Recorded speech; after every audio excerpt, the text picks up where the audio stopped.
Tere! Mina olen Juhan Koppel, Rakett 69 teadustoimetaja ja näitan teile, kuidas tekitada siia anumasse täpselt selline keskkond. Et siia läbipaistvat vedelikku sisaldavasse anumasse tekitada selline kollane keskkond, peame me esmalt aru saama, mis siin üldse on. Meil on teada, et selles anumas on puhas destilleeritud vesi, kuid selle anuma sisu ei ole avalikustatud. Seega peame kasutama loogikat. Me märkame väga selgelt, et see on kollane. Teiseks märkame me ka, et see lahus on täiesti läbipaistmatu, ehk siis see on hägune. Ja see hägu annab meile selge vihje. Nimelt, see kollane aine peab olema selline, mis ei lahustu, et tekitada see hägune keskkond. Ja ta on siia magnetsegaja peale paigaldatud tegelikult selleks, et seda segu pidevalt segataks, selleks, et need tükid ei vajuks põhja.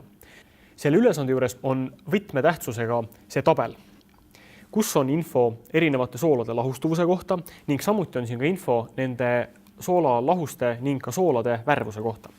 Näiteks me võime näha, et siin tabelis on küllaltki palju kollaseid ning oranže, mis teoreetiliselt võivad sobida soolasid ning väga suur osa neist on lahustuvad, tähistatud L-tähega. On ka mõned mitte lahustuvad soolad ja nendeks on meil raudkromaat, tsinkkromaat ning pliijodiid. Ülejäänud soolad, mis siin tabelis on, ei sobi meile sellepärast, et need on kas lahustuvad, ehk siis ei tekita sellist hägust keskkonda või siis on need valet värvi. Aga mureks on, et meil ei ole siin laual vajalikke aineid. Ükski nendest ainetest, mis annaks meile sobiva mitte lahustuva kollase soola, ei ole siin esindatud. Seega peame kasutama veidi loogikat ning mõistma seda, et kui meil on ained vesilahustes, siis on nad ioonidena. Kui me paneme 2 erinevat soolalahust kokku, saame keskkonna, kus on 4 erinevad ioonid. Ja meil on vaja leida selline kombinatsioon, mis tekitaks meile ühe nendest sooladest, mis siin tabelis on. Kui vaadata tabelit, siis meile sobiks väga hästi näiteks raudkromaat. Meil on laual olemas raudkloriid, kust saab vajaliku rauaiooni, kuid meil ei ole kromaadiiooni sisaldavat ainet. Antud lähteainetest ei saa me aga valmistada ühtegi soola, mis sisaldaks kromaatiooni, sest vajalikku lähteainet lihtsalt ei ole laual. Tabelit uurides märkame aga, et sobiv aine oleks pliijodiid ning laual on meil olemas pliinitraat, kust saab vajaliku pliiiooni ning kaaliumjodiid, kust saab vajaliku jodiidiooni.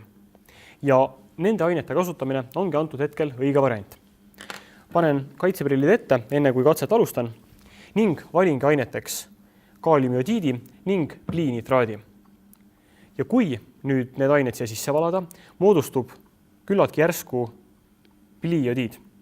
Vaatame järgi. Ja tõepoolest moodustus siia ilus kollane keskkond.